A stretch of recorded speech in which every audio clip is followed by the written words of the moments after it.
See that Ken? I have him. He's in Aunt Lou's basement. That Ken. Not that Barbie, but I had, what's her name? The cousin. Well, no, can we talk about that Barbie, the Millennium Princess? Yeah, she's beautiful. She's really pretty. That's me. I had, like, these guys when I was a little girl. I used to play all the time. Oh, my gosh, we had that baby. We did. Oh, my gosh, Aunt Lou would go nuts. I feel like you... My mom is so cool. Can you wear that? Do you want me to wear that? She'll probably tell you that she prayed for a gay child, and she did. Oh, I believe it. I think it's gonna, no. I don't think it's gonna fit. They're very true Cinematography. Oh, there's two. Is there? See, put them on. Oh, look how cute. Oh, look at you. Yours are orange, though. Mine are pink. But they're the same. But they're just a different color. Like family resemblance. No. Wait, look. They have... Okay, I can't see. I have to trade. I have to trade. She wanted to bring somebody in the world that she knew she could support and love and give the life that so many queer kids don't get. And luckily, I got her.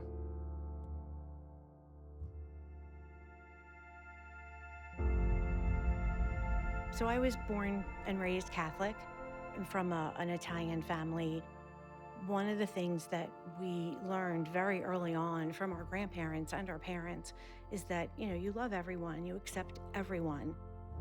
When Ben was in 6th grade, they were afraid of the church, and they were reluctant to tell us why.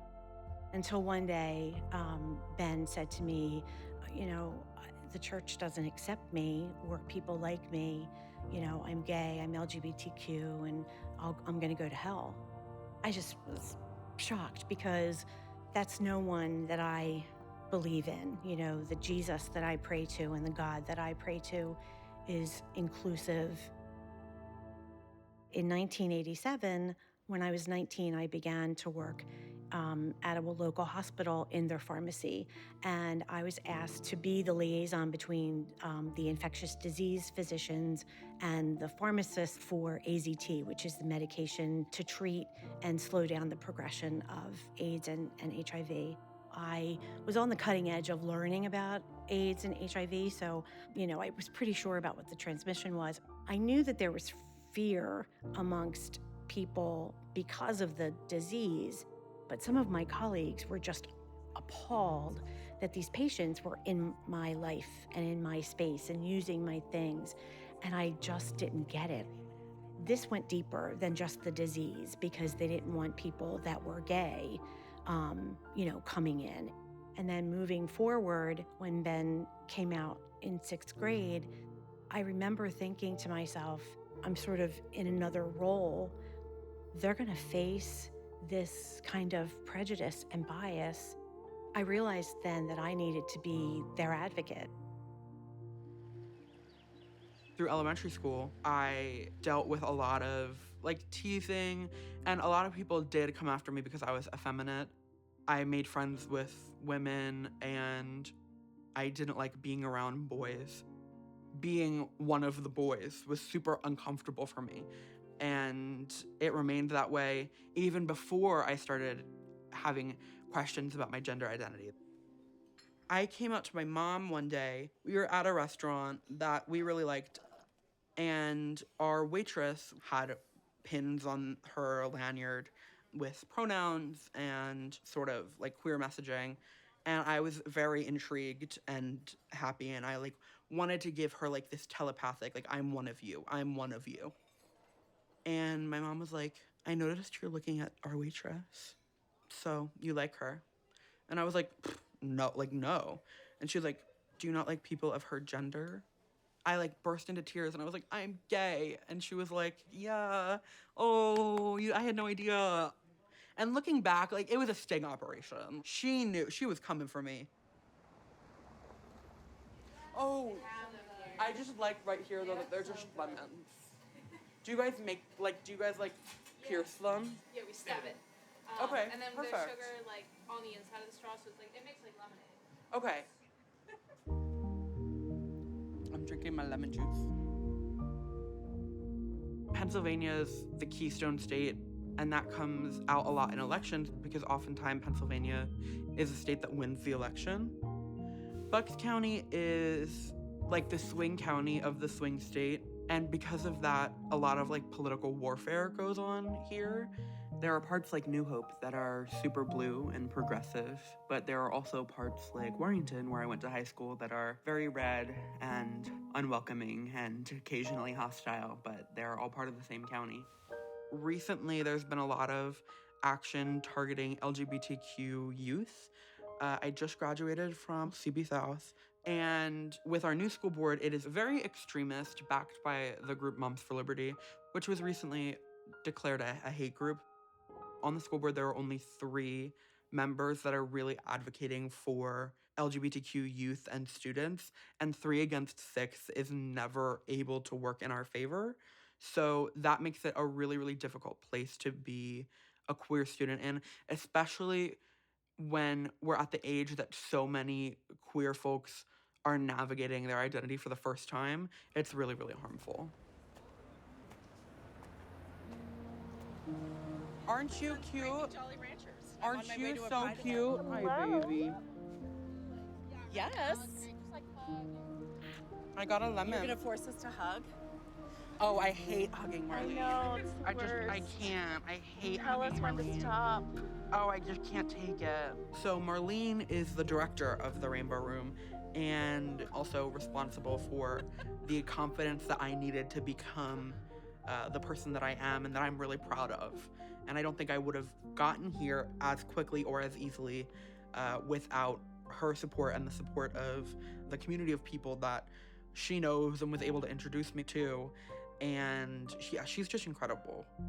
It's been about 21 years that the Rainbow Room has existed, and we very much started it because there was really a call from queer youth that I was working with in my outreach and organizing for support, education, friendship, advocacy spaces.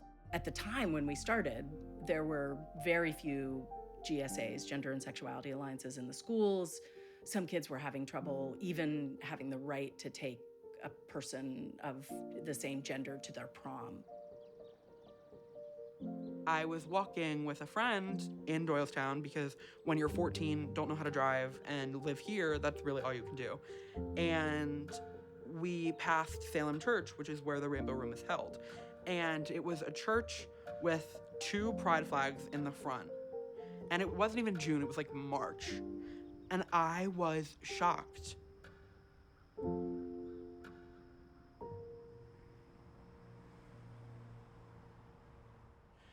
You know, I was afraid that this wasn't gonna work, but it's gonna look so cute with that.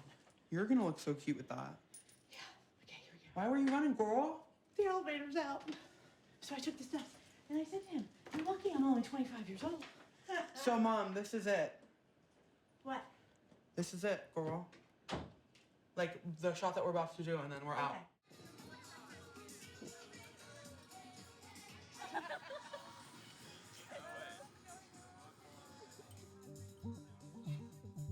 Open mic night was a Rainbow Room meeting that they had, but it was kind of small, and it was just an open mic night. Last year, I said to Marlene, I said, I want to do an event of queer joy and art because we've been so silenced in the past couple of months. We have queer youth from Bucks County that come and sell their art. We have crocheters, we have photographers, we have painters, we have, people that create with clay and tile, and they are all young queer people that I wanted to give a platform to sort of have a place to share their art and what they were proud of, and that was something that was really important to me. Marlene and I sort of plan it together as a team. I love working with her. For most of the time that I lived in Doylestown, there was no safe place like the Rainbow Room for kids to go.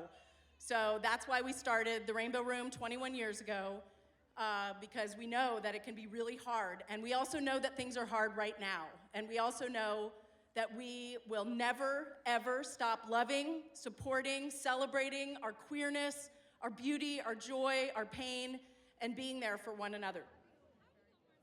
Okay, so now we are going to start with the actual open mic night portion of the event. And I'm realizing that Alexis is up there with the sign-up sheet and I'm here. So you guys can stare at me awkwardly for about 15 seconds. Ooh, 11 seconds? 8 seconds. Oh, she's coming. Oh. Yeah. Look away. Thank you. Okay, and give it up for River. You can do it, Pookie Bear. I love you. What he said.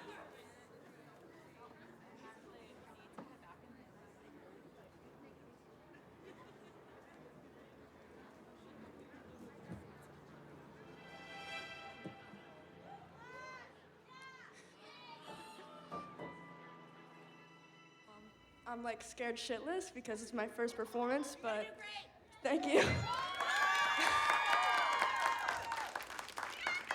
I hope I don't suck. Gay rights. I'm gonna be covering Cigarette Daydreams, like the first bit of it. So here we go. There was a time where I was a very shy, introverted person that was afraid of conflict and authority and being in trouble and trying to be this perfect sort of rule follower that didn't create any ripples or noise.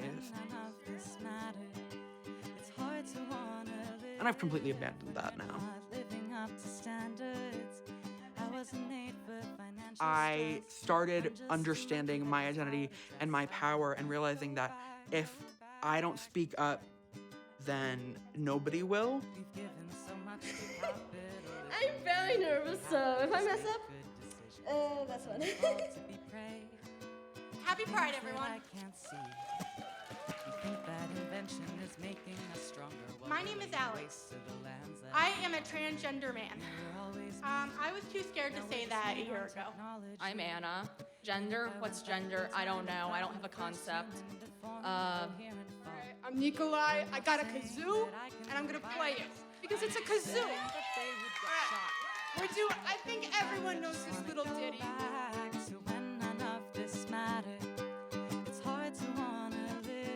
All of these 500 bills across the country that are targeting LGBTQ people are from insecure adults that are like parading, like we are for the kids, we are helping the kids. But then there are kids that are like, well, you're actually making my life worse.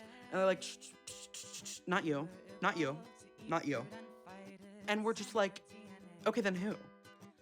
It's really frustrating because they have this moral complex that they are a savior to the children when in reality they're making everyone's life worse. And that's ironic, frustrating, and makes me giggle a little bit. It's hard to wanna live when you're not living up to standards. I wasn't made for financial stress. I'm just a monkey that knows how to dress. I wanna go back in time. If I could talk to myself in 5-10 years, I'd say, I hope you made it. Oh my God, I'm sorry. It's like how a sunflower will grow towards the sun. That feels like my whole life in Bucks County, even though it constricted me so much. This is where I've been taught how to grow and lead and be who I am.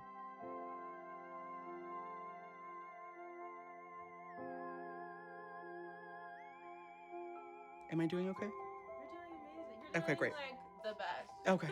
Okay, good.